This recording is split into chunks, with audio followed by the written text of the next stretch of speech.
Bienvenue à tous pour un nouvel épisode de Lift Talk hors série. En très bonne compagnie, vous pouvez le voir, puisque je ne suis pas tout seul aujourd'hui, on n'est pas à 2, on est à 7. 7 coachs pour vous aujourd'hui, incroyable. Avant de commencer ce podcast, n'oubliez pas d'abord de vous abonner, bien évidemment, mettre la cloche des notifications, liker, commenter et repartager ce podcast. Et donc aujourd'hui, une discussion avec ces 6 coachs et d'abord une présentation, puisqu'il y a plein de nouvelles têtes. Alors il y a des gens qui sont habitués du podcast, mais il y a aussi des nouveaux. Donc on va commencer, donc peut-être 1 minute, 30 secondes pour se présenter chacun. Ouais, Igor, tu commences. Allez, je me Allez, lance. c'est parti. Donc moi je m'appelle Igor, j'ai 25 ans, je suis entrepreneur à la croisée de deux chemins. Donc d'une part la calisthénie, avec une emphase sur le set and rep et les battles, et d'autre part l'optimisation du mode de vie. Donc ça peut être axé sur la progression, donc avec les différents facteurs de progression, alimentation, sommeil, stress, activité physique globale, etc. Ou simplement sur la santé. Voilà. Et dans ce cadre-là, je travaille sur différents projets et je suis également athlète donc dans les battles de calisthénie où j'essaye d'utiliser l'optimisation pour performer en compétition.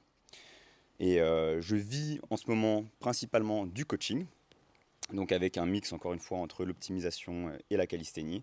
Et je développe également de nouveaux projets. Donc si c'est des sujets qui vous intéressent, je vous invite à aller voir mes réseaux, vous ne serez pas déçus. Et je passe la main. Je passe la main ? Ouais, vas-y. Allez, je passe la main, Axel.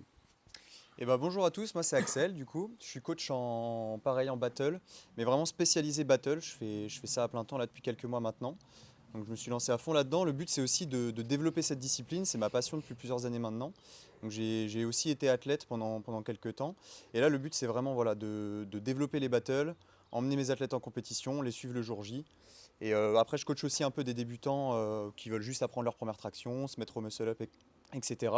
Mais ouais, le but c'est vraiment développer les battles, les emmener loin et ramener du monde dans cette discipline qui commence à bien grandir là depuis, surtout depuis cette année, là 2025. Donc on va voir ce qui va se passer les prochaines années. Mais voilà. Je te laisse la parole, Martin.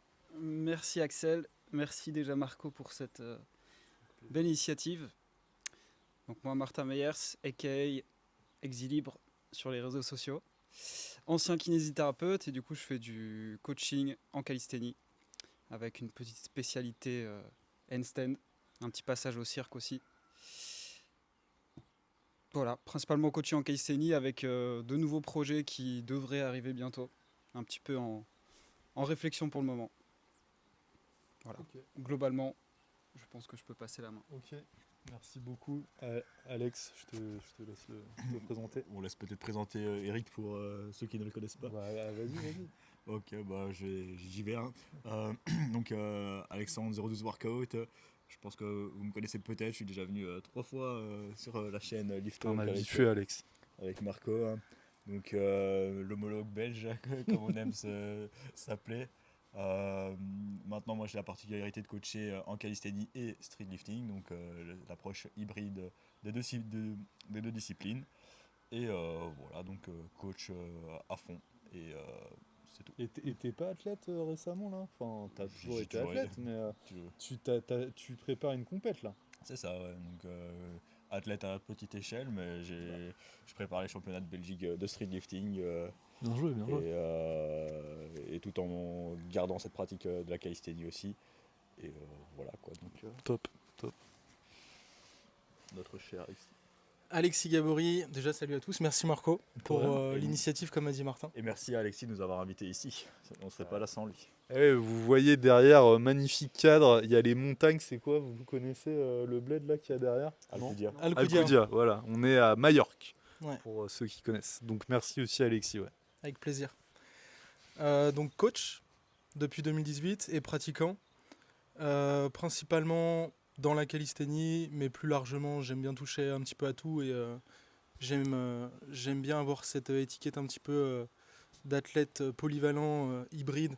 Enfin c'est encore plus vaste qu'hybride parce que hybride c'est du coup mix de deux disciplines par définition. Donc là c'est encore un petit peu plus vaste. Mais de manière plus générale passionné par la santé. Et voilà, c'est ce que j'essaie d'enseigner à travers mes contenus, à travers les accompagnements que je peux proposer. Et puis voilà, je pense que c'est quelque chose qui va encore être amené à évoluer, qui va prendre des tournures différentes. Et j'ai hâte de pouvoir expérimenter tout ça dans les mois et les années à venir. Merci Alexis. Donc moi c'est Eric, coach sportif en présentiel et distanciel.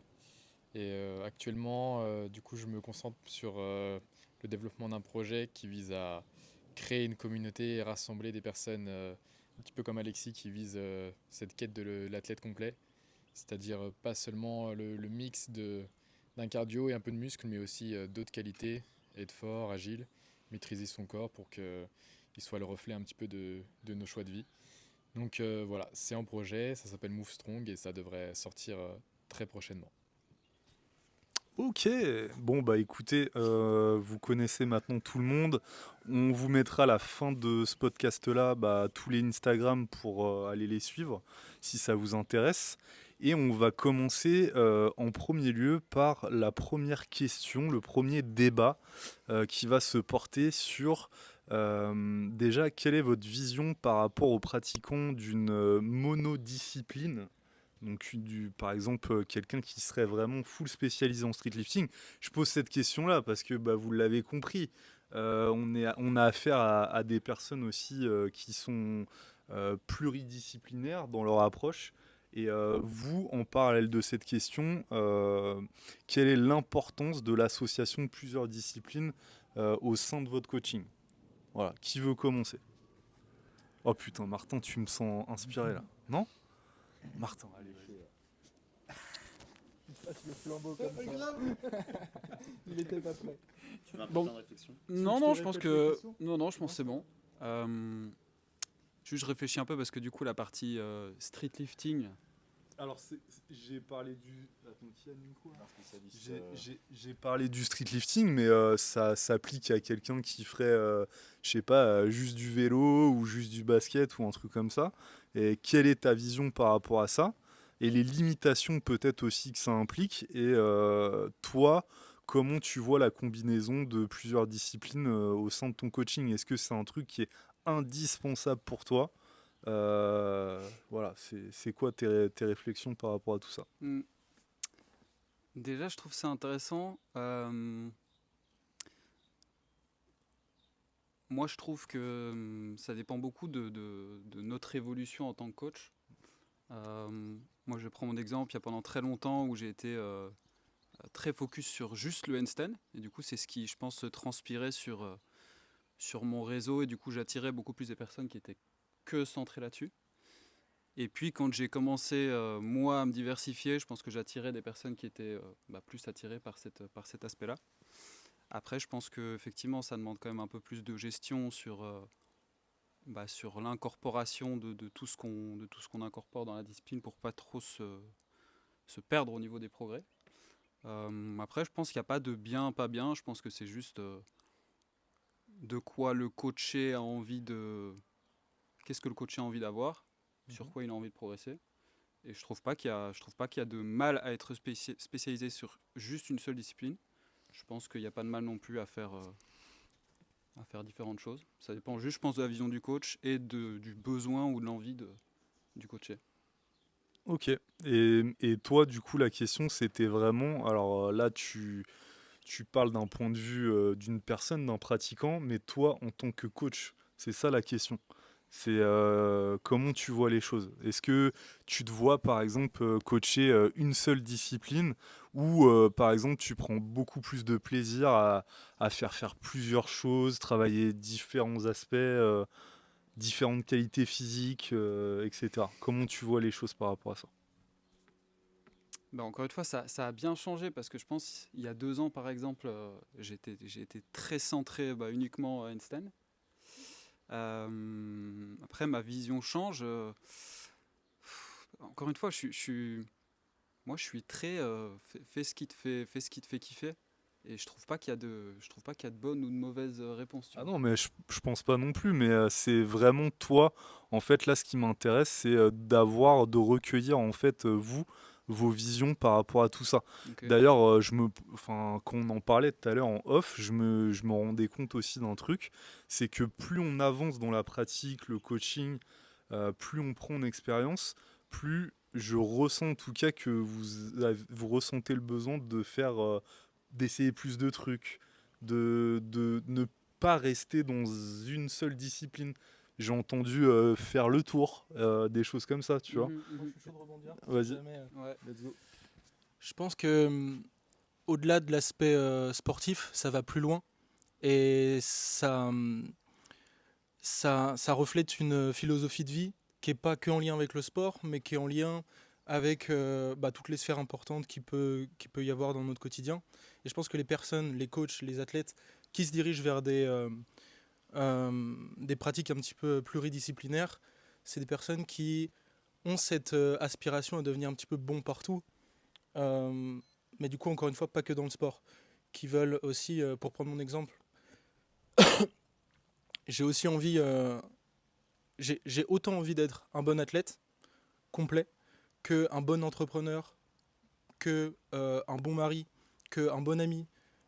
Et du coup, je pense que les personnes qui se dirigent un peu dans cette voie-là, c'est des personnes pour qui ce genre de goal, ça leur tient à cœur. Et du coup, qui n'ont pas envie de investir trop d'efforts dans un seul truc où ils peuvent s'exprimer à 100% et devenir vraiment les meilleurs, mais qui acceptent d'être un peu moins bons partout, qui acceptent de mettre un petit peu l'ego de côté pour pouvoir justement exprimer un maximum de son potentiel dans un panel de qualités physiques ou de compétences, de traits de caractère différents. Moi, c'est comme ça que je le vois en tout cas. Tu peux exprimer un désaccord là? Ouais. Parce que là, il y a un petit état des lieux quand même intéressant, c'est que de ce côté-là, Eric, Alexis sont vachement athlètes complets. Toi, tu en as carrément fait un peu ta marque de fabrique, Alexandre, avec de l'hybridation, mais hyper intéressante, sur du street lifting et des figures. Donc là, on est vraiment sur une croisée de deux disciplines. Et nous, par exemple, avec Axel, on est vraiment dans une monodiscipline à fond, le battle, extrêmement spécifique quand même principalement. Moi, je suis assez jeune dans le coaching et je suis un petit peu dans le bête et méchant. Ok, t'as 8 tractions, t'en veux 20, je vais mettre tout en œuvre, tout ce qu'il faut pour aller chercher les 20 le plus rapidement et le plus efficacement possible. Je cherche l'optimalité et je cherche pas à passer par 4 chemins. Et dans ma vision, là où je te challenge un petit peu, c'est que certes, j'ai la même vision un petit peu d'être complet dans les différents domaines. Donc par exemple les 4 domaines, santé, performance, business, relations, qu'on va retrouver au sein de l'académie. Mais dans mon sport, par contre, je suis très bête et méchant, monodisciplinaire. Je vais être le meilleur dans mon sport et je vais tout mettre en œuvre, toutes les petites astuces, tout ce que je peux faire pour être le meilleur. Et donc même loin d'une compétition, on va faire généralement du général au spécifique. Ce que je vais faire en général va avoir pour but de me rendre meilleur en spécifique. Mais ça se transmet pas sur les autres domaines de ma vie, où là, à l'inverse, j'essaie d'être bon, équilibré partout. Donc j'ai l'impression qu'on peut quand même avoir envie d'être bon, complet dans les autres domaines, mais pouvoir être bête et méchant dans le sport. Donc je sais pas si quelqu'un d'autre a un avis. Moi, je veux bien juste. Après, ouais, je te passe le micro, peut-être après Axel. Ok, on va reprendre un avis un peu plus hybride et après on va revenir sur du spécifique. Mais là où je veux intervenir, déjà, dans l'hybridation que je propose par exemple, c'est plus, on reste quand même dans un aspect de force et on va pas explorer d'autres qualités comme l'endurance ou l'explosivité. Et donc là finalement on reste quand même assez spécifique entre guillemets, surtout que ces qualités sont quand même assez transférable. Mais en dehors de ça, moi je voulais revenir surtout sur, comme Martin disait, fais ce qui te fait kiffer. Et je trouve qu'il y a, il y a vraiment une grande partie d'adhésion dans ce qu'on fait en fait. Et si finalement, en fait, ce qui nous fait kiffer le plus, c'est de progresser au max et d'être compétitif et de gagner dans une discipline, ben là forcément, c'est vraiment, si on cherche la progression avant tout, je pense que la spécialisation fait plus de sens. Tandis qu'à un moment, comme Marco disait, on a fait le tour, ou alors on sent qu'on a des limites, et finalement on se rend compte qu'on préfère s'entraîner en réalisant plusieurs disciplines, en mixant diverses choses. Ben alors c'est peut-être là qu'on aura plus d'adhésion pour mieux apprécier sa pratique finalement. Et je pense aussi dans nos expériences de coach, on a quand même tous eu des phases où on s'est quand même fort spécialisé sur une discipline et donc on a pu expérimenter, presque être expert dans cette discipline-là. Et et exploiter tout ça avant peut-être de passer à autre chose. Tandis que si on avait tout fait un peu en même temps, sans expérimenter à fond quelque chose, on n'aurait peut-être pas eu cette expertise et cette qualité de coach. Et je voulais aussi, j'ai perdu ma réflexion, mais je voulais... je laisse le follow, j'ai oublié ce que je voulais dire. Ouais, du coup, je voulais rebondir. Bah, je suis un peu d'accord aussi, moi, avec la vision de l'adhésion, là, ce que vous dites tous les deux. Le fait que, dans tous les cas, c'est l'objectif de la personne, pour moi, qui prime au-dessus de tout. C'est-à-dire que si l'objectif de la personne, un peu comme tu le disais, c'est de faire de la compétition dans une discipline et qu'il veut gagner, bah, dans ce cas-là, il n'y a pas de question à se poser. Pour moi, le spécifique primera surtout. C'est ce qui lui permettra d'atteindre son objectif, d'arriver au niveau où il veut arriver.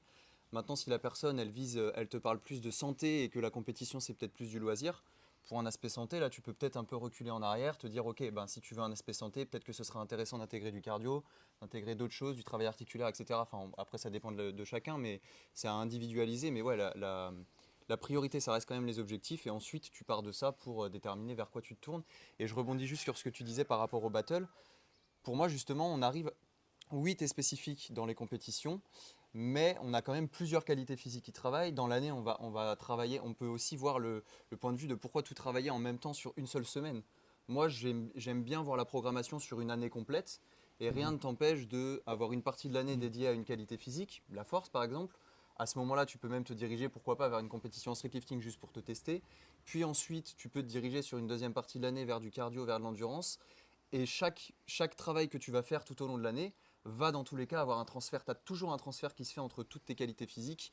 Donc tu vas pas perdre. C'est vraiment si tu fais pendant 10 ans la même chose, bête et méchant, et rien d'autre, là oui, tu vas mettre de côté tout le reste.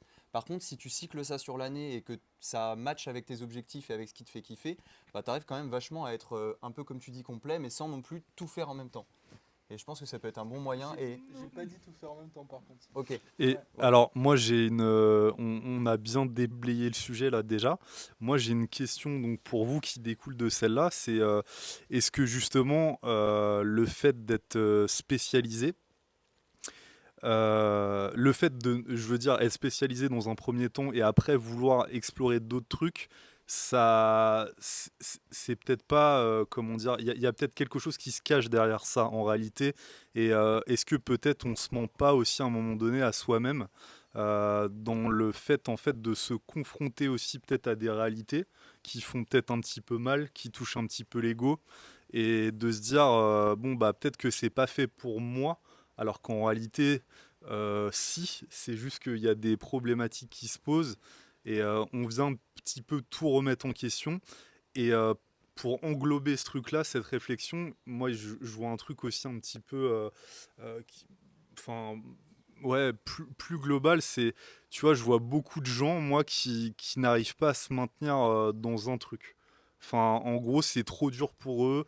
Les gens ne veulent plus de contraintes, veulent une liberté totale, sans ouais,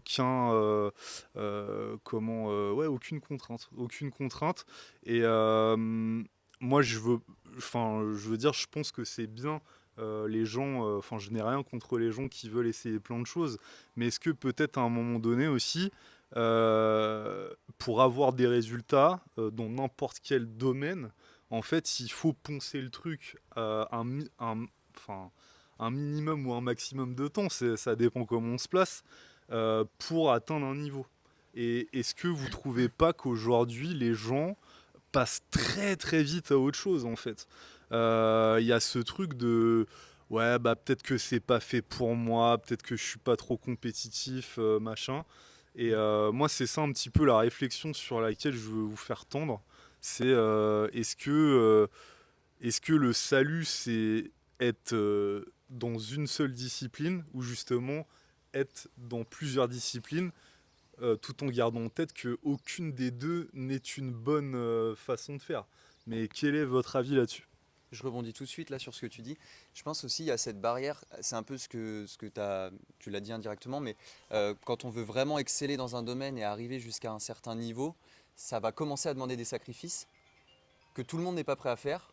Et c'est là où souvent la personne, quand elle voit les sacrifices que ça demande pour continuer de progresser, au début, tu as tout ce qu'on appelle, qui est connu, les newbie gains, là où tu progresses très très vite. Du coup, c'est très attrayant, c'est kiffant, tu kiffes tous tes progrès parce que quasiment de jour en jour, tu te vois progresser.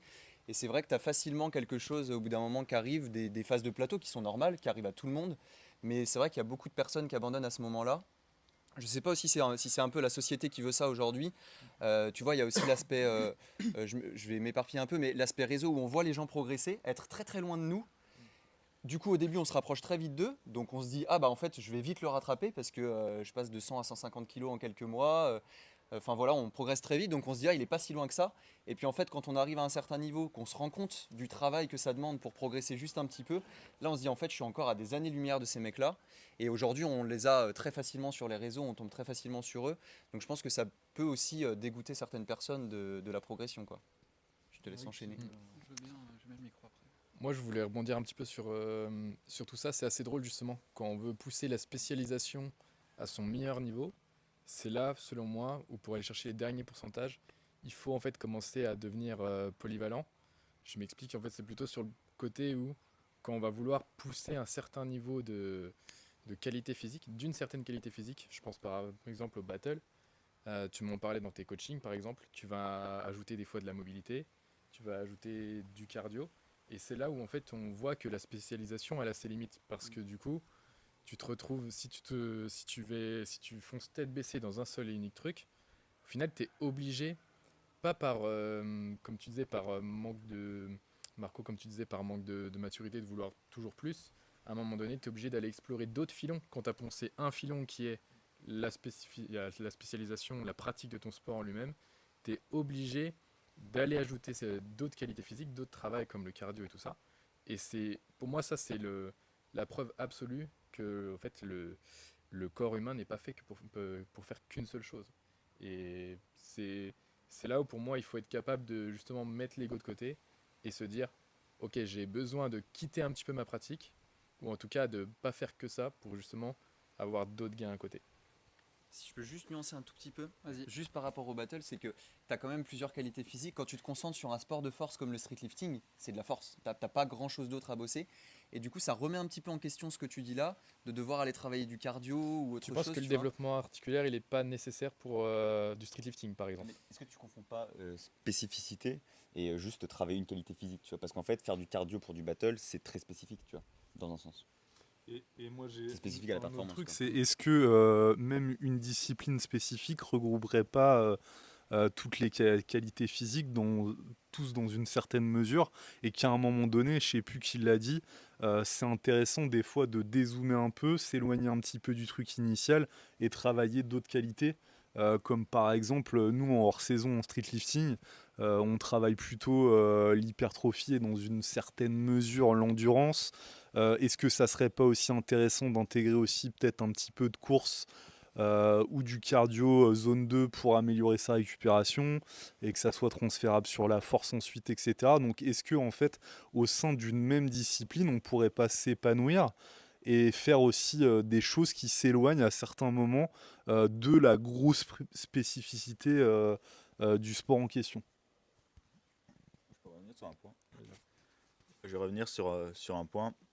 C'est vrai que là, on pourra se débattre de qu'est-ce qui est spécifique pour notre pratique. Mais là, je voulais revenir aussi sur la vision qu'on avait en tant que coach dans le fait de combiner plusieurs disciplines. Et finalement, à quel point c'est facile ou difficile de faire progresser quelqu'un dans une discipline. En fait, pour moi, c'est peut-être plus facile de faire progresser quelqu'un dans une discipline parce qu'on sera peut-être plus spécialiste là-dedans, plus compétent là-dedans. Et donc, on va peut-être pouvoir apporter plus de résultats que de vouloir coacher un athlète dans plusieurs disciplines. Notamment, voilà, c'est plus dur à suivre son athlète, par exemple, s'il commence à taper beaucoup de cardio sur le côté, de l'explosivité. Après, finalement, ça revient aussi avec cette notion de plaisir. Est-ce qu'on a plus plaisir à coacher un athlète dans une seule discipline? Moi, à titre personnel, j'adore coacher des athlètes très spécialisés en street lifting ou même sur un seul mouvement, une seule figure de force. Après, j'aime bien les athlètes qui ont des objectifs un peu plus divers, notamment plus en figure de force et en street lifting. Et après, si mon athlète commence à vouloir travailler en endurance, notamment j'ai des athlètes qui commencent à préparer des Spartan Race ou alors un marathon à côté de la pratique hybride en plus, Là, je commence à me perdre et là, je me dis non, là, ça va un petit peu trop loin. Là, on sort un peu. Ça demanderait un suivi beaucoup plus conséquent et donc finalement, ça me permettrait peut-être d'accompagner un peu moins de monde et je serais un peu moins expert pour amener ça. Donc finalement, on a un peu des limites aussi dans la polyvalence. C'est ce que je voulais dire. Je pense aussi que l'approche hybride, polyvalente, elle est extrêmement marketing. Et en fait, tu te rends bien compte que quand tu es sportif depuis plusieurs années, c'est un goal long terme, voire même très long terme, mais que c'est absolument pas un truc que tu peux atteindre en 3 mois, en un an, même en 5 ans. Et ça nécessite de passer par des phases, en tout cas selon moi, de passer par des phases de spécialisation plus ou moins longues pour pouvoir s'investir à 100% dans une qualité physique, une pratique, y développer suffisamment d'efforts et d'énergie pour avoir suffisamment de résultats avant de vouloir switcher sur autre chose. Donc ouais, je pense que c'est une des clés pour pouvoir espérer un jour pouvoir devenir complet. Mais finalement, c'est très très lié avec les athlètes qui sont spécifiques. C'est juste qu'on va peut-être expérimenter plus de trucs, sortir plus loin des zones habituelles, sur des qualités physiques que des compétiteurs n'auraient pas besoin de développer. Mais en soi, finalement, je pense que c'est très très similaire et qu'on essaie un petit peu de dissocier les deux approches alors qu'elles ont énormément de points communs et de similitudes dans la façon de fonctionner. Bon, il y a eu pas mal de choses qui ont été racontées entre-temps. Moi, c'est pas que je voyais pas trop la question, mais moi, je voulais surtout te poser la question, Marco. Est-ce que tu voyais ça plutôt pour notre pratique ou alors pour notre enseignement? Votre enseignement. Ok. Parce que moi, je pense que... Encore une fois, j'ai l'impression que j'ai du mal à répondre parce que pour moi, je me fie beaucoup à mes envies. Ouais. Et du coup, je pense que sur les réseaux, je vais dégager ce qui me fait kiffer pour le moment. Et que du coup, je vais attirer des gens qui vont kiffer ce que je fais pour le moment. Okay, ouais. Donc, moi, il n'y a pas forcément je pense que c'est mieux ou... Ok, en fait, ta pratique est directement liée à ton coaching, quoi, pour résumer. Ouais, j'ai l'impression. Ok, ça Et marche. c'est ça qui est cool en tant que coach, c'est que peu importe ce que tu fais, il y aura des gens intéressés. Mhm. Et je trouve ce qui est intéressant par contre avec le fait de combiner plusieurs disciplines, c'est plus difficile, mais je trouve que c'est intéressant parce qu'il y a un travail d'éducation aussi sur un aspect un peu plus global, sur l'impact de travailler plusieurs disciplines, l'impact sur la récupération. Et souvent, il y a plusieurs personnes qui se disent, bon ben en fait, je veux faire ce sport-là, je veux faire ce sport-là, juste j'additionne parce que j'ai du temps. Et en réalité, c'est pas ça. Il faut prendre plusieurs facteurs en compte. Et je trouve que ce travail-là, il est intéressant d'éduquer un peu plus la personne. Et je trouve que là, c'est pas que ça sort de ton travail de coach, mais c'est un truc supplémentaire que tu peux pas forcément retrouver en étant très spécifique. Ok. C'est assez simple, c'est comment vous alliez votre vie pro et vie perso et quels conseils vous pourriez donner aux coachs qui sont déjà en activité ou aux futurs coachs. Pourquoi je vous pose cette question-là? Parce que y a de plus en plus de gens qui veulent être coach surtout dans le sport, parce que c'est quand même assez accessible. Ça paraît, voilà, exactement, mon cher Igor, parce que il y a un aspect très sexy au taf de coach, et en fait, on se rend compte que pas vraiment, finalement, ça reste un travail comme un autre avec ses contraintes et aussi ses points positifs. Donc, qu'est-ce que vous pouvez dire par rapport à tout ça, les gars? Qui veut commencer? Bon, allez, Martin, j'ai le micro en vas-y, main, c'est parti. je me lance. C'est une question super intéressante. Vas-y, Alex. Je vais plutôt exposer mes problématiques que j'ai pu avoir, ou en tout cas les choses qui m'ont impacté. Il y en a pas mal. Déjà la première, je pense qu'il y a eu un peu de stress, des cheveux qui sont partis pour construire ce que j'ai construit jusqu'à aujourd'hui. En tout cas, ça n'enlève pas, je trouve, tous les avantages qu'on a de travailler à distance, de vivre de notre passion. Après, les problématiques que j'ai eues, moi, ça a été difficulté du coup à cutter vie pro, vie perso, parce que moi, j'ai toujours travaillé à la maison. Difficile, je trouve, de travailler par exemple dans des espaces de coworking parce qu'on est quand même beaucoup au téléphone, donc c'est moins évident. Donc la séparation parce que du coup travailler à la maison, je trouve qu'elle est pas évidente. Quand je parle aussi avec des gens qui ont un taf lambda, je vois que c'est pas du tout la même chose parce que je considère qu'on n'est pas forcément immergé dans le monde du travail. C'est aussi un travail qui est relativement récent. Travailler aussi avec les réseaux sociaux, je trouve que c'est pas évident. Parce que du coup, encore une fois, il n'y a pas trop de séparation. Tu peux être chez toi à 20h sur ton canapé, il y a un client qui t'écrit, tu dis putain, un prospect qui t'écrit, du coup tu dis ok, trop bien, je réponds, puis au final tu replonges tout le temps dans du pro. Donc c'est vraiment pas évident, je pense que ça demande un travail constant d'attention sur non, je dois vraiment faire attention à bien séparer, à pas prendre mon téléphone, à pas me laisser tenter, et c'est très compliqué parce que ça se passe très très vite. Donc question très intéressante, je suis curieux d'avoir votre avis parce que ouais. Je suis agréablement surpris du coup par tout ce que tu dis, parce que justement j'avais pris le micro pour faire un petit disclaimer avec tout ce qu'on voit sur les réseaux, sur le fait que on a souvent l'impression que les coachs qu'on peut suivre sur les réseaux arrivent un peu à tout associer, le business, le sport et leur vie perso, et à tout bien dissocier. Et là, on est à Mallorca et tout. C'est pas le meilleur exemple. Oui. C'est dur, les gars.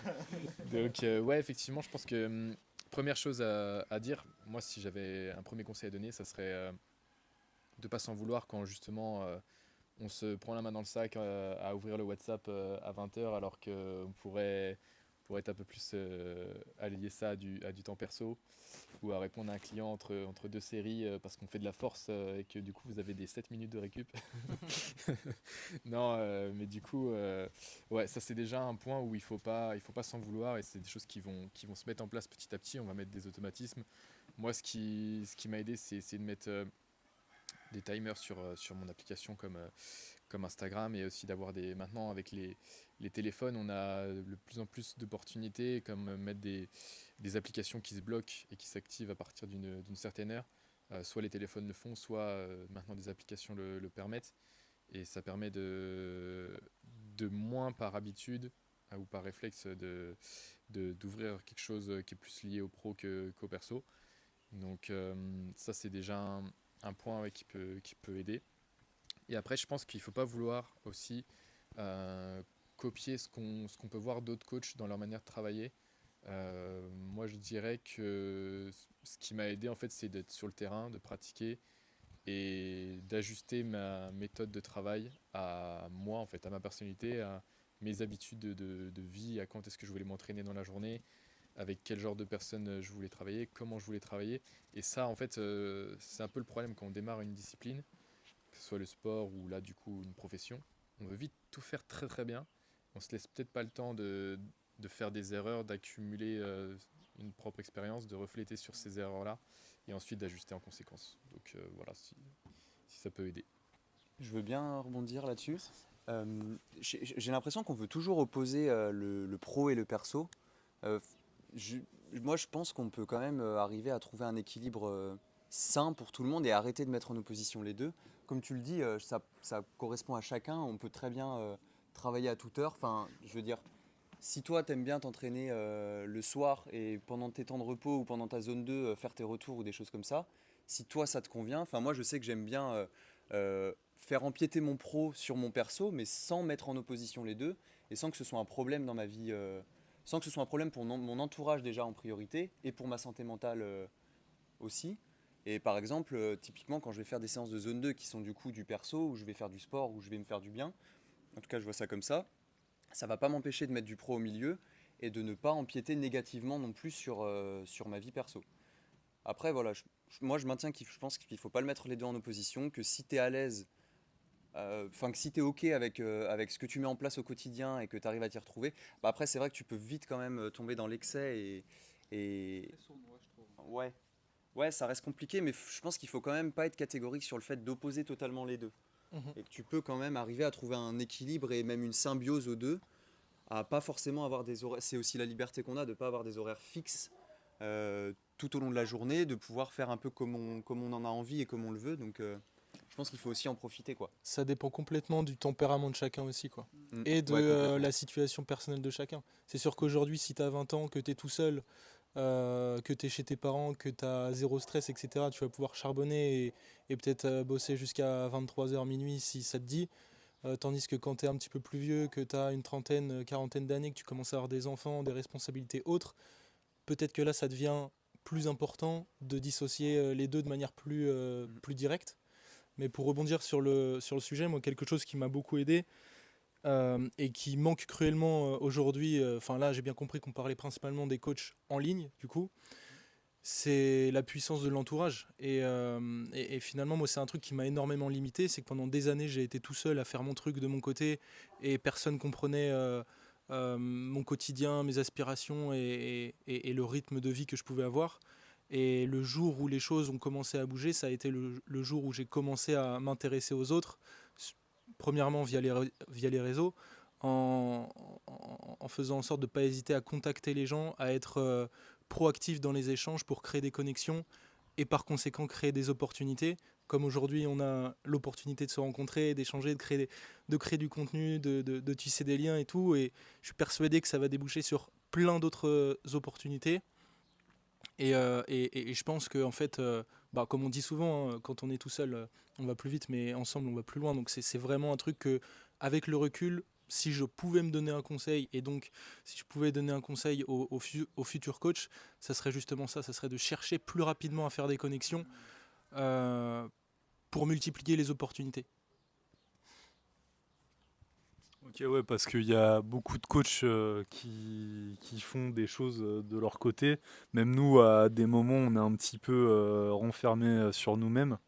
Et toi, tu dirais justement plutôt s'ouvrir, aller parler aux gens. C'est essentiel. Ouais, et j'ai envie de dire, si t'as pas ça dans le coaching, t'es un petit peu mort, non? Bah ouais, mais complètement. Puis même d'un point de vue bien-être personnel, en fait, on est des êtres communautaires. Euh, tu peux pas, je pense, supporter le truc de charbonner dans ton coin pendant 10 ans, 15 ans, 20 ans. Tu vas pas être aussi épanoui que si tu sens que tu fais partie d'une tribu, tu sens que tu fais partie d'une communauté de personnes qui partagent les mêmes valeurs, qui te comprennent, qui te tirent vers le haut. Ça, pour moi, ça a été game changer, quoi. Et puis c'est l'un des seuls métiers où on peut choisir ses collègues de travail, alors autant en profiter. Ouais, Autant en carrément. profiter. Et bah ouais, c'est pas mal ce truc-là parce que moi je le vois avec Alex, on le voit beaucoup. Igor et Axel, vous devez le voir aussi. Il y a toute la partie en ligne et puis sur les compétitions, il y a la partie présentielle en réel. Et c'est super satisfaisant en fait d'avoir cette partie-là. Et ce qu'on prendrait d'ailleurs autant de plaisir s'il n'y avait pas cette partie-là aussi derrière. Moi, c'est ce que je me dis parce que c'est un petit peu la consécration du coaching. Et il y a cet aspect humain que tu retrouveras jamais avec une discussion sur Instagram. Et moi, je le dis toujours aux gens que je coach, et ouais, ça va bien 2 minutes les réseaux, quoi. On est content aussi de se voir en vrai, quoi. Donc ça, c'est clair. Le but, c'est le goal final. Ok. Donc ouais, donc vous renfermez pas. Si vous avez fait ce taf-là, c'est que bah, vous aimez quand même les êtres humains. Et du coup, faut pas perdre ce truc-là parce que sinon vous êtes un petit peu mort, quoi. Igor, tu voulais dire un truc? Ouais, moi je j'ai peut-être pas fait face aux mêmes problématiques que les autres ici autour de moi, parce que j'ai fait le choix de ne pas avoir trop de clients et de pas être à 100% dans le coaching, ce qui m'a permis de libérer du temps et de travailler uniquement sur des projets passion. Et donc moi j'ai choisi de pas avoir trop de perso pro non plus, mais de travailler vraiment à l'envie. Et donc j'ai pas forcément fait face aux mêmes problématiques. De plus, j'ai été assez investi dans différentes communautés qui m'ont permis de ne pas avoir de problème à recruter mes clients et qui ensuite en ont parlé autour d'eux, etc. Donc c'est vraiment je pense les grosses problématiques des débuts d'un coach, parce que en fait tu disais que c'est très accessible de coacher. Oui, alors déjà bien coacher et coacher, c'est deux choses différentes. Et il faut quand même avoir un bagage technique. Et surtout, coacher, c'est délivrer le service, mais il faut vendre. Et aujourd'hui, vendre avec la multitude de coachs, c'est très très complexe. Donc c'est aussi ça qu'il faut voir. Mais malgré tout, j'aimerais quand même sortir deux conseils vraiment concrets de ce que vous avez dit, Eric, Alexis, et qui a été repris un peu par tous. C'est tout d'abord de vous entourer. Moi, je me suis lancé dans le coaching avec Axel. On s'est lancé ensemble et on s'est énormément apporté dans la construction de l'offre, dans le bagage technique. Donc vraiment, entourez-vous parce que c'est super important. Donc n'hésitez pas à vous lancer avec un ami ou à vous greffer à des amis coachs. Donc c'est vraiment la question de l'entourage. Et de devenez le coach de vos rêves en fait. Devenez soyez authentique dans votre coaching, développez votre coaching. Exactement, soyez authentique parce que tous ceux qui réussissent dans le coaching autour de nous, ils ont leur identité. Ils n'ont pas récupéré l'identité de quelqu'un d'autre. Et donc ne cherchez surtout pas à vous dire ok, celui-là il a réussi, je vais faire la même chose que lui. Développez votre vision du coaching. Et déjà, si vous travaillez avec d'autres personnes qui ont les mêmes ambitions, que vous vous entourez et que vous développez votre propre vision du coaching, ça peut le faire. Et puis un petit disclaimer quand même sur le fait que vendre, et c'est quand même extrêmement complexe dans un milieu de plus en plus concurrentiel. Donc voilà un petit peu, malgré le fait que je n'ai pas fait face à ces problématiques, les petits conseils concrets que je pourrais vous donner, quoi.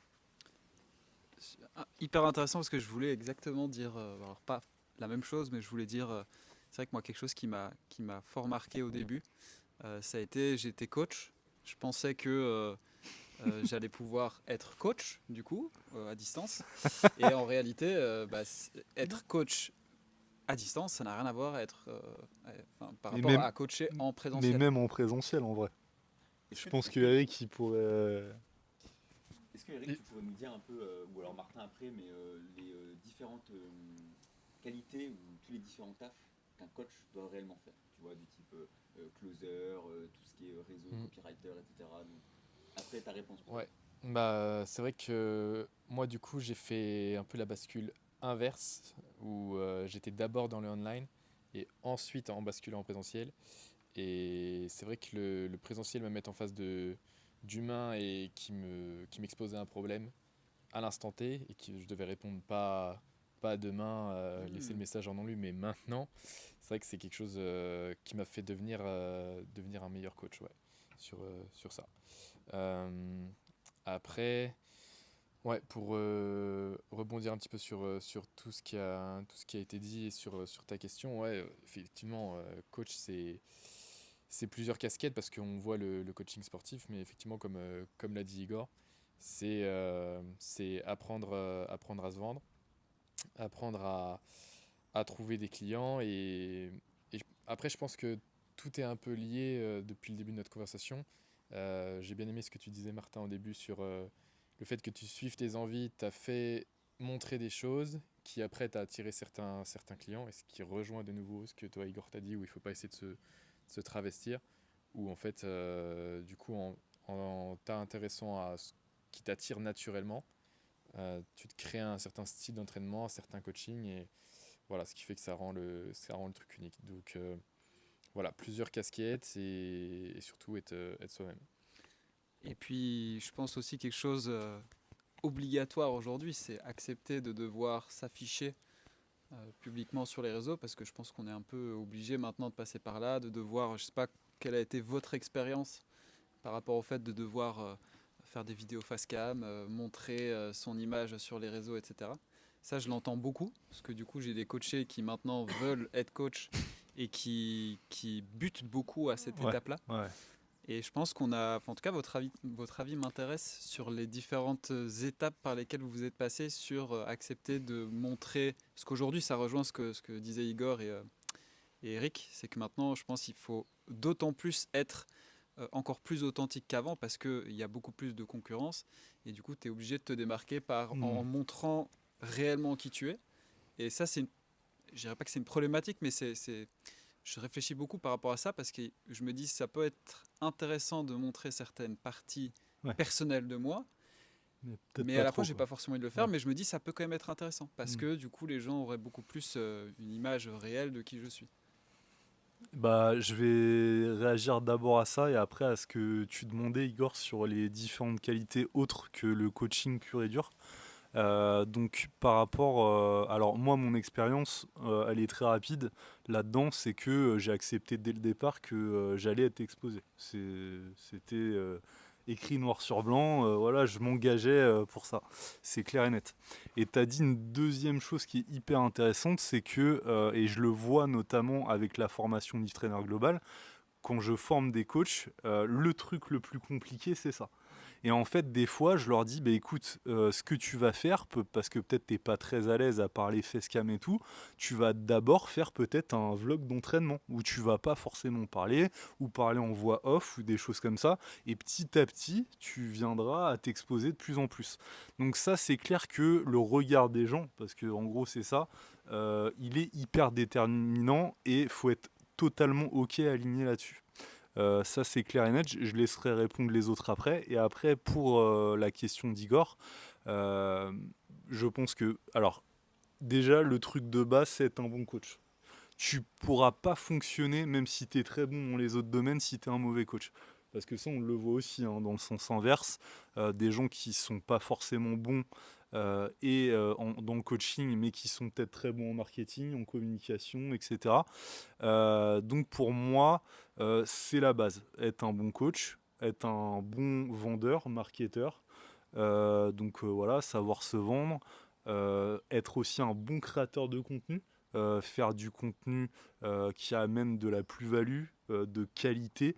Et aussi, ce que je dis tout le temps lors de la formation, c'est toujours chercher à s'améliorer. Parce que le marché, il va très très vite, tu l'as dit aussi, il est ultra concurrentiel et il sera de plus en plus concurrentiel. Donc la chose à garder en tête, c'est ne jamais se reposer sur ses acquis parce que ça va très très très très vite. Et en fait, vous pouvez être, on va dire, à la page aujourd'hui et dans 6 mois, tout le monde vous aura oublié si vous continuez à faire ce que vous faites là maintenant et ce qui fonctionne là tout de suite. Donc en fait, ça, faut toujours le garder en tête.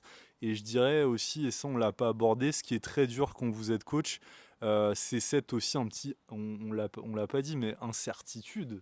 Parce qu'en fait, on vit un petit peu sur le fil tout le temps, et en fait, bah, si on fait pas, il n'y a rien qui va se passer. C'est aussi ce que je dis durant la formation. C'est que si vous faites pas, si vous créez pas, si vous n'avez pas d'interaction, si vous voilà, il va rien se passer. Il y a personne qui viendra vous chercher pour vous dire je veux me faire coacher par toi. Il y a si peut-être si tu es champion du monde, peut-être. Mais ça s'arrêtera là. Voilà, j'ai beaucoup parlé. Je vais laisser la parole à Eric. Je reprends le micro. En fait, si j'ai voulu reprendre le micro, c'est parce que je me retrouve à 1 contre 6 sur du coaching online. Et On a déjà fait du coaching présentiel. Hein. ouais, et du coup, c'est vrai que ça, c'est un truc important. Je sais, je sais pas si justement les personnes qui nous écoutent et nous regardent ont cette info-là, justement. Mais c'est pas forcément marquant que vous avez fait du présentiel. Et pourtant, selon moi, pour devenir un bon coach, c'est indispensable. C'est vraiment se confronter directement aux personnes. Et moi, pour avoir fait la bascule de l'un à l'autre et de l'autre vers l'un, maintenant quand je fais du online, je suis beaucoup plus pertinent, je pense. Les tips de coaching, j'en ai beaucoup plus appris sur le terrain. Et surtout, on peut avoir l'impression que le marché est saturé quand on scrolle sur Instagram. Et en fait, on arrive dans sa salle de sport, on se dit, en fait, il n'y a pas tant de coachs que ça. Il y a de la place. Moi, personnellement, dans ma ville, il y a vraiment pas beaucoup de coachs. Donc, du coup, c'est quelque chose qui peut nous rassurer si on est vite un peu atteint par la montagne qui a à gravir. Se confronter à du présentiel, à ce qui se passe dans une salle de sport, on peut se dire, en fait, ouais, il y a une place à prendre. Et ça nous aide à prendre notre place, à trouver notre identité. Et après, une identité qu'on peut encore plus facilement transposer sur les réseaux. Là où moi, j'avais beaucoup plus de mal à me trouver avant, ça a aidé aussi sur ce branding, ce placement sur les réseaux. Super intéressant Eric ce que tu dis et pour moi il y a un truc vraiment à retenir là-dedans, c'est que si vous voulez en faire votre métier et que vous démarrez de zéro, le mieux à faire c'est de commencer d'une part par faire du coaching en présentiel. Comme l'a dit Eric, vous allez acquérir plein de skills, notamment au niveau de la pédagogie, et lancer en parallèle votre activité en distanciel. Moi, perso, c'est ce que j'ai fait. Toi, c'est ce que tu as fait aussi, et toi aussi, Alexis, je crois. Donc, on est déjà 4 à avoir eu ce parcours-là. Martin, je sais pas. Non, t'as fait du présentiel aussi ? Non. Non. Après, moi, j'étais pas la même chose, mais j'ai été kiné, donc il y a quand même un peu la partie. Il y a quand même un petit peu la partie je suis avec mon patient, du coup, pas mon client.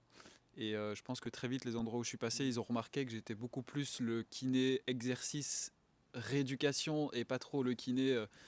Je bouge ta jambe et je te mets des petites ultrasons. Après, c'est vrai que je voulais te poser la question justement, Eric, parce que je suis pas du coup dans ce cas-là. J'ai pas eu de présentiel et j'ai pas l'impression que jusqu'à aujourd'hui ça m'a pénalisé. Et toi, t'es l'exception, mec. Du coup, ouais, ça m'intéresse de savoir pourquoi. J'allais juste te dire que tu ne sais pas ce que tu ne sais pas, tu vois, tant que tu ne te confrontes pas au terrain, tu vas pas voir ce qui te manque. Moi, je pensais être bon en termes de coaching. Je savais que ma faible expérience faisait que j'étais pas encore un coach exceptionnel, mais c'est le fait de me confronter à des choses qui ne peuvent pas t'arriver online parce que t'es très à distance de la personne, tu es très en décalé aussi au moment où vit la personne. Moi, ça m'est déjà arrivé une personne qui pleure à un moment donné dans ma séance, tu vois. Donc ça se vit pas à travers un écran en fait. Elle pourra te le raconter à travers un vocal, à te transmettre ses émotions à travers la voix du vocal, mais elle sera encore une fois en décalé entre le moment où elle te le raconte et le moment où elle l'a vécu. Elle aura déjà plus process le truc. Et ouais, quand tu es en séance et que pour une raison X ou Y, à cause du perso ou quoi, la personne te dit ça ou qu'elle te fait part de choses difficiles dans sa vie, c'est quelque chose qu'il faut vivre. Et après, tu es encore plus armé quand tu le vis online. Et ça, c'est que sur l'aspect émotionnel, mais sur l'aspect sportif, c'est exactement la même chose. Moi, je vois un aspect très intéressant sur le présentiel euh, qui va, on va dire, améliorer la qualité du coaching online. C'est au niveau de la pédagogie, des consignes et des problématiques qu'on va retrouver, par exemple, au niveau du schéma corporel ou des choses comme ça. Moi, j'ai pas fait du tout autant de présentiel que vous. J'en ai fait dans le cadre de mon stage et j'en ai fait de manière volontaire pendant quelques années en parc. Et ça va m'amener à un conseil, justement, on parlait juste avant de conseils, de tips ou de donner un peu notre avis sur le coaching. C'est en fait démarrer déjà par faire, bon, on appelle ça du coaching sauvage maintenant. Mais en tout cas, ouais, non, mais en calisthénie, rassurez-vous, on viendra pas vous embêter. Mais du coup, dans les parcs, n'hésitez pas en fait à commencer à donner des conseils, à accompagner en fait les gens qui peuvent être autour de vous, à aider vos amis, à aider des inconnus en fait. Et ça va vachement vous aider. Et moi, tout ce travail-là, sans avoir fait de présentiel, ça m'a énormément aidé en fait sur toutes les métaphores. Rencontrer différentes problématiques sur certains mouvements. Sans ça, avec uniquement du online, je crois que j'aurais beaucoup manqué de mots sur certains accompagnements. Et donc là, moi, je vois une vraie force du présentiel par rapport à ça. Mais moi j'ai un petit peu la vision inverse, dans le sens où j'ai fait du présentiel et maintenant je suis 100% online et j'ai pas la sensation que le présentiel m'ait apporté énormément d'un point de vue pédagogie. Je pense que s'il y a un gros aspect inné dans la façon d'expliquer les choses et un gros aspect skills de communication, de psychologie, etc. Mais qu'on peut tout à fait développer à côté sans avoir besoin d'être à l'instant T sur place avec la personne. Tu prenais l'exemple, Eric, de quelqu'un qui se met à pleurer sur place. Euh, ok, là, dans le contexte sur du présentiel, ça peut te servir de savoir comment réagir, etc. Mais de manière plus générale dans la vie également, et pas seulement dans ton activité pro. Mais en ligne, du coup, t'es très très rarement confronté à ce genre de situation. Et du coup, ça te sert pas, quoi. Même si tu sais le faire, en fait, Ouais, ok. vu que ça arrivera probablement jamais, même si moi ça m'est déjà arrivé en vocal aussi sur WhatsApp, bon bref, mais je pense que c'est des situations qui sont assez peu Exceptionnel. fréquentes, Ouais. exceptionnelles. C'est un autre sujet, je trouve aussi. Ouais, mais C'est même un dans... autre sujet. Pour moi, tu en parques, tu as une personne qui a du mal à faire un muscle up, tu vas lui donner un conseil, le conseil il va pas fonctionner, tu vas lui en donner un deuxième, un troisième, et le jour où tu vas retrouver le cas, tu vas pouvoir avoir une armada de conseils à donner. Et ça, c'est moi l'histoire du pleur, pour moi, c'est un autre sujet, c'est vraiment de la gestion émotionnelle. Mais il y a plein de conseils sur tous les mouvements. En calisthénie, comme en street lifting, etc. Où en fait, tu as des cas qui sont très récurrents, qui reviennent. Et en fait, tu as une arme, en fait, toute une caisse à Panoplie. outils que tu peux utiliser, une panoplie que tu vas utiliser sur le coaché. Et ça, pour moi, tu le développes 10 fois plus vite en présentiel parce que tu as la réaction. Ouais, essaye de penser à tes coups. Ah, non, ça fonctionne pas avec lui. Ok, donc on va faire un truc. Change ton regard. Ok, ah, là, on a une amélioration. Et en fait, cette armada, tu la construis plutôt en présentiel, en ligne. En fait, pourquoi? Parce que tu auras le retour la semaine prochaine. est-ce que ça va fonctionner ou pas? Alors, pour essayer 8 choses différentes, Ça tu vas dépend attendre si 8 tu fais semaines. des retours toutes les semaines ou tous les jours aussi. Ouais, mais t'as pas le même mouvement, tu vas bosser tous les jours. Pas bosser le même mouvement tous les jours, tu vois. Et, Non, ouais, y- je y a- comprends. y a- En fait, ça va plus vite. Je suis d'accord avec toi, ça va plus vite. Mais par contre, je pense pas que tu aies nécessairement besoin de passer par le présentiel pour pouvoir bien coacher en ligne. Par contre, c'est une arme en plus. Mais, Et moi, je ouais, ouais. dirais plutôt, alors je le dirais peut-être autrement, mais pour moi, c'est un accélérateur. Ouais. Tu gagnes du temps à passer Ouais, par ouais. le côté en présentiel. Et ce que j'aimerais juste rajouter, avant de vous poser une question à chacun, c'est qu'on a parlé de la pédagogie, mais aussi on pourrait parler aussi du public, s'adapter au public. Et je trouve que le fait de s'adapter à des gens qui sont pas forcément sportifs va nous quand même muscler notre pédagogie et on va pouvoir après s'adapter à tout. Ça va être très facile. J'ai une question à vous poser à chacun. En fait, je vais vous passer le micro et chacun d'entre vous, vous allez dire une chose qui est sous-cotée quand on est coach. Soit une compétence, soit quelque chose qui serait lié à tout ça. Vas-y, j'ai démarré tout à l'heure. Une seule. Ça peut être un mot. Vente. Ok.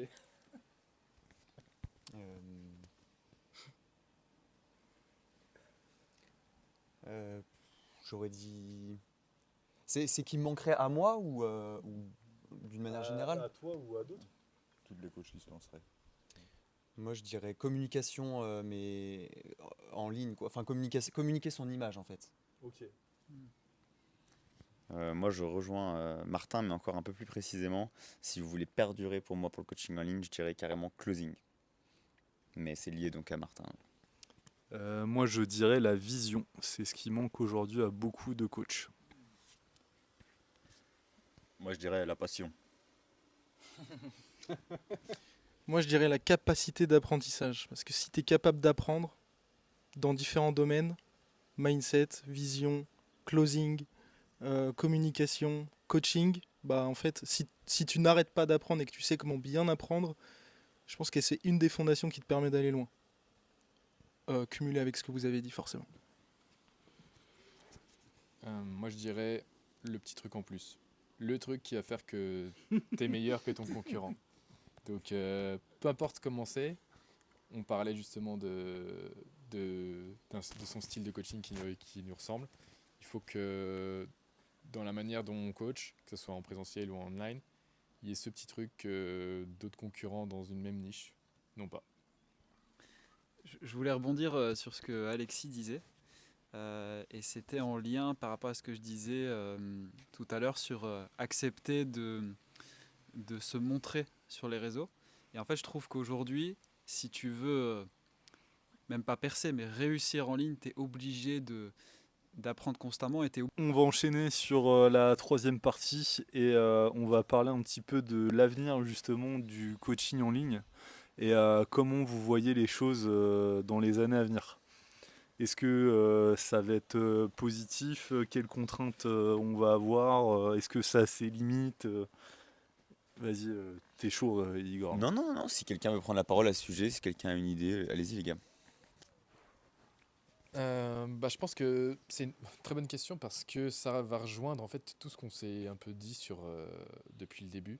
Quand on a parlé de se spécialiser dans la pratique, avec l'expérience et tout ça, dans les conseils de coaching, où moi je disais par exemple trouver ce petit truc en plus. Maintenant en fait avec l'essor de l'intelligence artificielle, on va plus avoir le choix d'essayer de trouver ce qui fait notre force, ce qui fait notre différence, ce qui fait qu'on peut vraiment apporter un service premium et quelque chose qui va faire la différence de la masse en fait. Parce que si le marché vient à être saturé, encore une fois, notamment en ligne, peut-être moins en présentiel, il va vraiment falloir faire les choses, essayer de faire les choses le mieux possible, pas se contenter d'être dans la moyenne et viser un petit peu l'excellence dans chaque action qui vont être entreprise. Donc ça rejoint encore d'autres conseils qui ont été donnés, de continuer de se former, avoir le plaisir d'apprendre, parce que sinon les gens qui se lanceront n'arriveront pas à durer. Et si c'est vraiment un métier passion et pas un métier qui a été choisi par défaut pour sortir du système du salariat. Dans ce cas-là, il faut faire le taf. Et du coup, est-ce que c'est un métier d'avenir, le street lifting, j'allais dire? Le coaching en ligne. Lapsus. Est-ce que c'est un métier d'avenir ou pas du tout? C'est pété. Pour répondre à la première question déjà, pour moi, il y a un petit peu deux chemins. Soit vous vous êtes fait un nom dans le coaching et il y a beaucoup de bouche à oreille et vous êtes une référence. Et dans ce cas-là, vous allez pouvoir continuer d'être parfaitement authentique et les gens auront l'envie de vraiment se faire coacher par vous. Mais là, on est sur une élite des coachs avec une image, etc. Soit c'est pas votre cas pour 90% des coachs. Et dans ce cas-là, il va falloir être très adaptable selon moi. Parce qu'on en a parlé un petit peu en début de podcast. Les choses évoluent très vite. Là, on voit le street lifting a été à la mode. Là, on passe à l'aerox. Et pour moi, il va falloir être adaptable et suivre à la fois les tendances et en même temps les nouveaux formats qui vont s'imposer à nous, notamment dictés par l'intelligence artificielle et les nouveaux formats de transmission. On a récupéré Loom il y a quelques années. Voilà. Il va falloir être à la page à ce niveau-là. Et pour moi, c'est soit voilà, vous avez cette image qui vous assure un potentiel de client intéressant, soit il faut s'adapter. Et nous, je crois qu'on a un petit peu notre idée sur la question ici. Mais pour moi, voilà, il y a un peu ces deux chemins. Est-ce que c'est un métier d'avenir? Je réponds à la deuxième question et je te passe. Bah oui, mais en fait, il y a de plus en plus de gens, mais comment dire, il y a de plus en plus de gens qui se font coacher. Moi, je vois clairement autour de moi, dans les différentes salles, dans les différents milieux que je fréquente. Avant, très peu de gens avaient un coach. On me demandait est-ce que tu as un coach? Aujourd'hui, c'est qui est ton coach? Les gens sont quasiment tous coachés. Dans la performance, tout le monde est coaché, et même énormément de gens sont coachés. Donc, il y a un marché grandissant, un nombre de concurrents grandissant, et des tendances qui évoluent. Donc, par exemple, nous avec Axel, on est spécialisé dans les battles, c'est une discipline qui explose. Donc, si on a un marché qui est émergent, on aura beaucoup plus de chances de se frayer une place. Aujourd'hui, si vous allez dans la musculation, je vous le déconseille fortement si vous n'avez pas d'image et que vous démarrez, parce que c'est un marché qui se meurt un peu avec de plus en plus de coachés. Donc, on a vraiment deux courbes qui s'inversent. Et pour faire votre nid, ça va être extrêmement compliqué. Donc, choisissez bien votre marché, suivez vos passions, soyez authentique. Et il y a de l'avenir, mais pas pour tout le monde. Moi, je pense qu'il y a de l'avenir à partir du moment où tu es suffisamment prêt à investir les efforts, peu importe le domaine. Si tu es plus déter que la moyenne, et si tu es prêt à faire les actions et les choix que la plupart sont pas prêts à faire, tu pourras toujours te frayer une place, même dans un marché qui est saturé. Ça sera plus difficile, évidemment. Il y aura plus de barrières qui s'opposeront à toi, mais il y a toujours de la place. Et pour le marché du coaching en ligne, plus précisément, comme tu l'as dit Igor, c'est un marché qui est grandissant, pas que dans le sport, mais les formations en ligne de manière générale. Les gens se tournent énormément vers ça. Et oui, il y a beaucoup plus de concurrence, mais il y a aussi beaucoup plus de clients.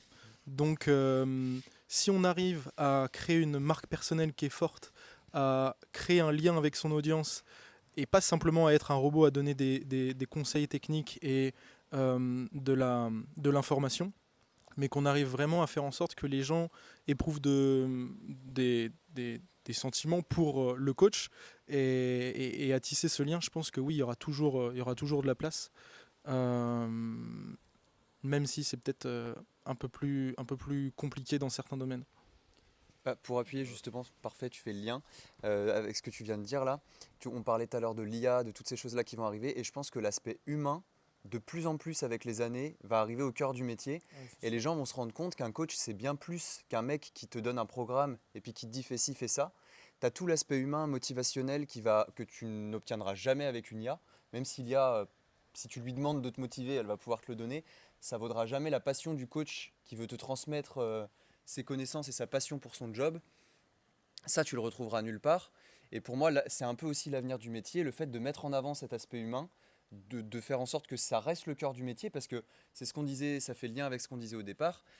Moi, si je fais ça, et je te rejoins Marco, c'est pour accompagner mes athlètes en compétition et avoir des émotions tellement fortes le jour J avec eux, que tu partages quelque chose que tu pourras jamais partager derrière un écran. Et ça, les gens, je pense que tout le monde va s'en rendre compte avec les années, en fait, ça va se faire naturellement. Donc je pense aussi que du coup, ceux qui seront, on le disait tout à l'heure, mais authentiques, qui respectent leurs valeurs et qui font ça vraiment par passion, l'aspect humain sera là naturellement, sera au cœur de leur métier, et du coup, ils auront leur place au milieu, quoi. C'est sûr que si tu fais ça comme ça pour avoir un métier, comme on disait, facile, ce qui n'est pas le cas en réalité, ben, t'as pas cette passion et l'aspect humain, il disparaît, quoi. C'est pour ça aussi qu'on dit souvent que les coachs sont des psychologues sans diplôme. Et c'est vrai, l'aspect humain, il est fondamental dans ce milieu-là. Je sais pas si Alex, tu avais quelque chose à ajouter. En tout cas, moi, je voulais juste peut-être passer le micro enfin, retourner en tout cas la question à Marco, parce qu'il nous pose de très bonnes questions depuis tout à l'heure, mais je suis pas sûr qu'il répond, en tout cas, ou qu'il nous partage son avis. Donc, c'est quoi la question? En fait, moi, il y a plusieurs choses qui ont été dites et que je pense. Par rapport au fait que ça soit un métier d'avenir, oui et non. C'est-à-dire que même là, aujourd'hui et peut-être plus demain, il y aura de plus en plus de gens qui voudront se lancer.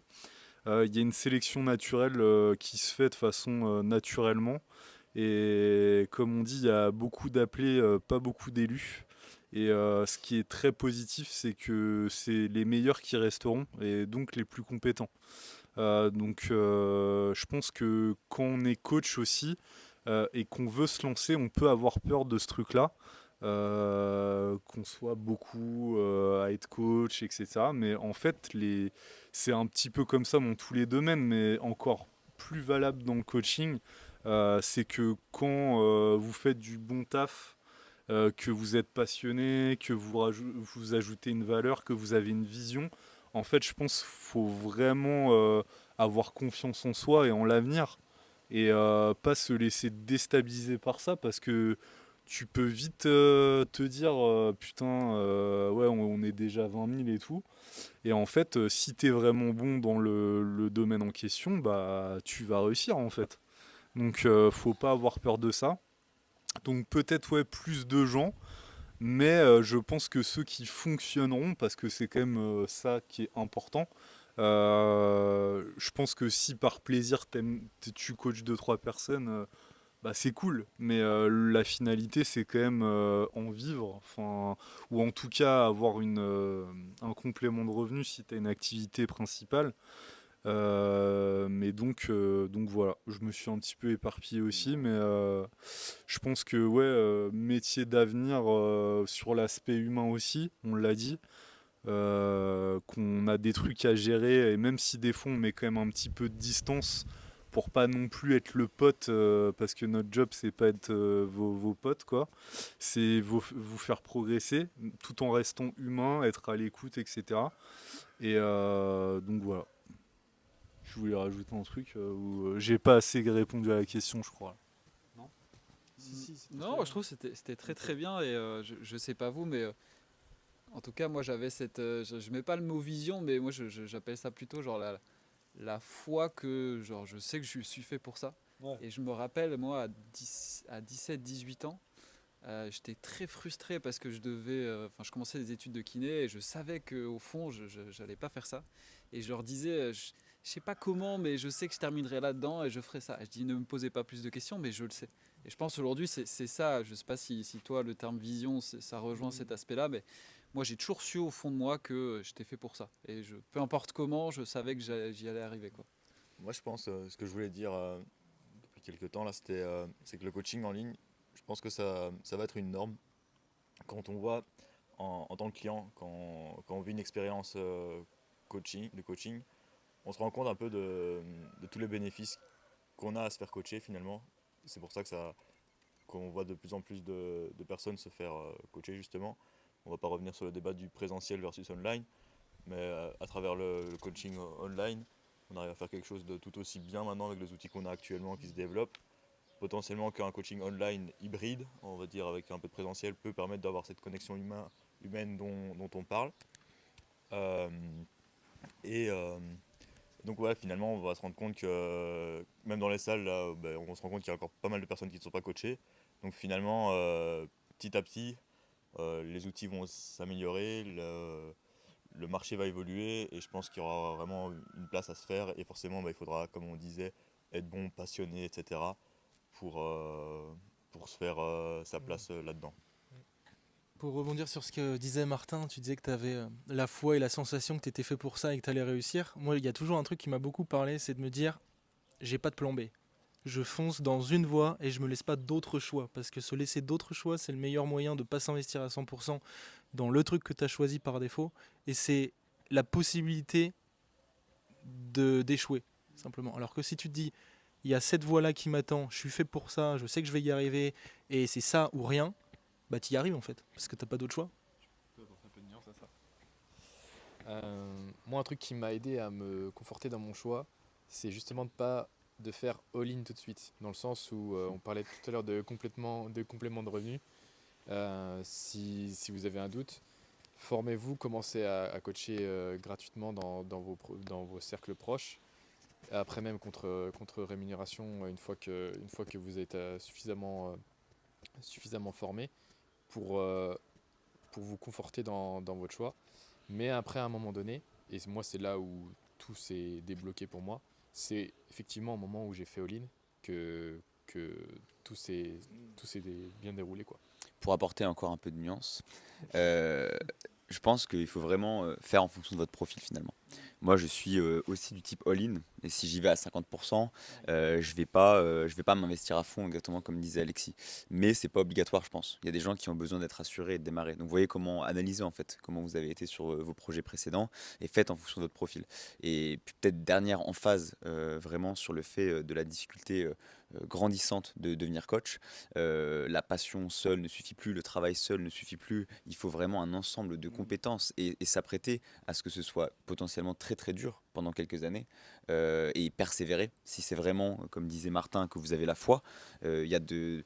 Si vous avez tout ce qu'il faut, il y a de grandes chances que ça marche. Mais moi, je vois beaucoup de gens autour de moi se casser la gueule. Je ne sais pas si c'est le cas aussi. Je reçois des messages régulièrement sur Instagram de personnes avec qui je discute. Et maintenant, je fais très attention à encourager les gens. Avant, je me disais, mais oui, tu vas voir, t'es passionné, ça va le faire, t'inquiète, moi aussi, c'est pas. Non, en fait, il m'a fallu tout un ensemble de compétences, certaines innées, d'autres que j'ai travaillées, d'autres que j'ai eues au cours de mes différentes expériences, parce que on a pas mal d'entre nous, quasiment tous en fait, fait d'autres choses avant, qui nous ont apporté sur un ou plusieurs domaines. Et vraiment, le coaching, ça demande une pluridisciplinarité, c'est énorme. Et enfin, voilà, réfléchissez vraiment avant de vous lancer là-dedans. C'est pas du tout aussi facile qu'on vous le vend. Et vraiment, il y en a beaucoup autour de moi qui se prennent des murs.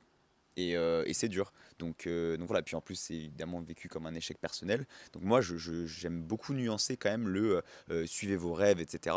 Oui, mais réfléchissez-y. Vous voyez quel type de profil vous avez. Si vous avez 18 ans, faites peut-être plutôt option safe. Parce que je veux emmener personne au carton et je trouve que voilà, les réseaux emmènent beaucoup les gens à rêver et c'est pas facile.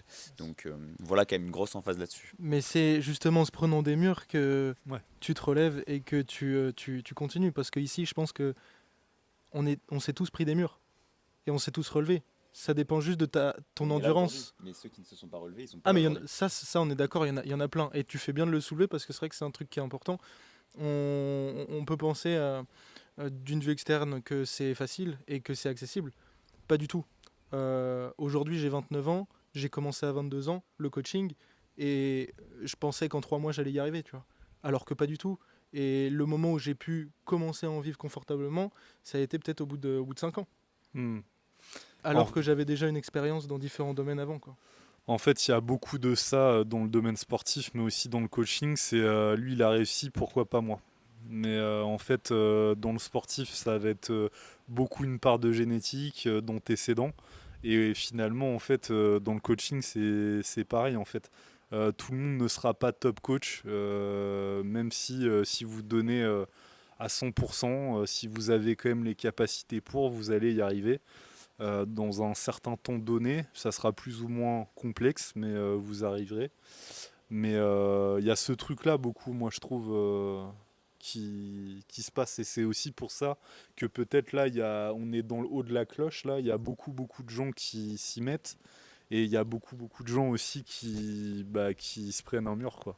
tout Il y a un simplement. gros turnover aussi, quoi. Il y a Ouais, beaucoup aussi, d'arrivants, mais il y a ouais. aussi beaucoup de Ouais. personnes qui sortent constamment. Ouais. Du coup, Et on les finalement, voit pas et on les oublie, quoi. Ouais. Exactement, il y a le biais du survivant, tout simplement. C'est que tu Ouais, disais, c'est on ça. s'est tous pris des murs et on est là aujourd'hui. Mais c'est ce qui fait qu'on est là aujourd'hui. Mais il y a énormément de gens qui prennent des murs. Ils sont jeunes, ils ont 18, 19 ans, ils ont tout investi. Et en fait, ils se retrouvent dans des situations assez terribles parce que les réseaux les ont fait rêver et parce que moi, comme j'ai pu le faire avant, j'étais en mode, mais mec, t'es passionné, mais fonce, vas-y, t'as rien à perdre et tout. Tu vas y arriver, regarde, moi j'ai réussi. Mais en fait, non. Il y a quand même, je me rends compte que il y en a beaucoup qui me contactent et après ils me contactent plus. Donc il y a pas mal de gens Ce qui qui ne nous échouent. tue pas nous rend plus forts. Donc, Mais ceux c'est qui- c'est une mentalité qu'on a de la Ouais, persévérance, mais, etc. Mais c'est. mais si tu veux t'en sortir, de toute façon, il faut l'avoir. Si tu l'as pas, commence pas. Reste Oui. dans le salariat. Mais tout le monde n'est pas fait pour réussir dans un domaine aussi. Ah Tu oui, vois. oui, non, mais complètement. On n'est pas en train de dire quitter certain, tous le ouais. salariat Ah et non, non, tenter, absolument tu pas. vois. C'est Ouais, ça. c'est Mais du ça, coup, ouais. pour identifier si t'es fait pour ça ou pas, il faut quand même essayer, tu vois. Voilà, T'es pas exactement. obligé. Essayer, ça veut pas dire faire all-in. Tu vois. Voilà, moi je suis C'est ça que je d'accord dis. avec toi. C'est parce qu'en fait, moi je pense à si mon fils regardait la vidéo, j'ai pas d'enfant. Ouais, si mais mon fils faire regardait la all-in vidéo, quand t'as 18 ans, ça correspond à quoi? Parce que t'as rien à perdre. non, non. Mais ce que je veux dire, c'est ce que je veux dire, c'est que en fait là, on a tous des bonnes situations et on donne des conseils. Et moi, j'ai trop tendance à le voir. Et du coup, il y a pas mal de jeunes qui se lancent et qui se prennent un mur. Et ça peut être violent. Et oui, on se relève, etc. Mais c'est nos mentalités. On est entrepreneur, etc. Et Hmm. il y a des gens, ça peut les toucher pendant 5 ans. Ils peuvent être en dépression, tu vois, à cause de ça. Donc pour moi, il y a quand même au moins la nuance à apporter. Et ensuite, une fois que les gens ils ont tous les éléments, là, ils peuvent se dire ah non, mais moi je le sens, j'y vais, etc. Mais attention, je peux toujours garder un petit peu sous le coude, quoi. Ouais, moi je suis beaucoup plus de la team d'Igor et on en parlait un petit peu en off. Notre métier est beaucoup exposé sur les réseaux sociaux. Le sport aussi en lui-même est beaucoup exposé sur les réseaux sociaux, ce qui vient créer peut-être une bulle autour de tout ça, un petit peu d'idéalisation. Pareil, sur les réseaux, il y a tout ce qui est un peu van travel, voyage, toutes les choses comme ça. On voit toujours que les côtés positifs. On ne se dit pas que, voilà, il y a beaucoup de côtés négatifs. Je pense que c'est une balance. Et en fonction de votre profil, des fois, la balance, malheureusement, elle va pencher va trop pencher du côté négatif. Et ce qui fait que certains, du coup, se relèvent pas. Et d'autres, certains vont plutôt le voir ça comme un challenge, comme une résilience, du coup, par rapport à ce que disait Alexis. Et vont se relever. Et ça fera d'eux des meilleurs coachs et ils arriveront à atteindre l'objectif. Mais encore une fois, tout le monde va. Enfin, ceux qui réussiront, mais aussi dans une certaine mesure. Donc après, à voir aussi où est la définition de chacun de réussir, quoi. Parce que on ne va pas devenir le top coach. Tout le monde ne deviendra pas le top coach. Ouais, je pense qu'on finira là-dessus et sur une note positive. Donc, si votre aspiration à vous, c'est d'être coach, bien évidemment, mettez toutes les chances de vos côtés pour l'être. Formez-vous, ayez la dalle, parce que ça, c'est indispensable. Et aussi, peut-être, comme l'a dit Igor, Eric, et je le pense aussi, essayez, testez d'abord, voyez ce que c'est réellement, parce que entre ce qu'on voit et ce qu'on vit, il y a des fois une grosse différence. Et le but aussi de cette discussion-là, c'était bien évidemment de pas vous, comment dire, vous ralentir, mais méfiez-vous juste. Et on essaye un petit peu justement de vous éduquer, de vous prévenir. Et là, il y a cette expérience devant vous, donc profitez-en. Le but, c'est d'apporter encore une fois de la valeur. Donc déjà, merci les gars d'avoir participé au podcast. Et si je pouvais faire un dernier petit tour de table, où est-ce qu'on peut vous suivre sur les réseaux? Instagram, YouTube, etc. On commence par Eric. Ouais, c'est moi qui ai le micro du coup. Donc moi, exclusivement sur Instagram, donc @eric.hybridtrainer. Et voilà, peut-être que ça sera amené à évoluer pour la suite, mais voilà. Et si je devais donner un mot de fin, au début on avait le débat sur spécifique ou polyvalence. On voit bien que même dans le métier de coach, être spécifique, ça ne paye pas. Donc pluridisciplinarité dans le business, dans le sport et dans les relations. Bien joué, bien joué. Sur Instagram, Alexis Gabory. Sur YouTube, Alexis Gabory. Merci encore une fois, Marco. Alexandre 012 Workout sur Instagram et YouTube. Merci à Marco. Et pour revenir sur la polyvalence, mettez 100 j'aime et vous allez voir Marco faire un beach volley. Ah oui, parce que je suis pas allé avec eux et ok. On y va maintenant, donc c'est l'occasion. Il va nous mettre des grands smatchs là. Igor. On vous filme tout ça pour YouTube. Ouais, un grand merci à Marco d'avoir organisé ça. Franchement, c'était un plaisir et merci à tous d'avoir joué le jeu. Donc moi, mes réseaux sur Instagram et YouTube, Optimize by Igor. Donc voilà, généralement en tapant Igor, on trouve. Donc tous ceux qui veulent un petit peu optimiser leur mode de vie ou qui sont dans la calisthénie, n'hésitez pas à rejoindre l'aventure et je passe la main à Axel. Bah déjà, merci beaucoup Marco pour l'invitation. Super cool ce petit moment avec vous. Moi, du coup, Axel B-8 Calisthenics sur Instagram actuellement et prochainement sur YouTube avec le même pseudo. Je passe la main à Martin. Bon, énième merci Marco. Et du coup, très cool. Merci Alexis pour cette possibilité de se rencontrer. Et du coup, sur Instagram, Exilibre90, YouTube Exilibre. Et Exichibre sur la Xbox pour ceux qui veulent jouer à Call of. Non, je pense que c'est vrai. Je pense que c'est vrai. Ouais, Avec un Y. il est très sérieux. Ok. Ok, bon, donc je vous invite à tous les suivre. Donc si le podcast vous a plu, je vous invite toujours à liker, commenter et vous abonner bien sûr. Et on se retrouve la semaine prochaine pour un nouvel épisode.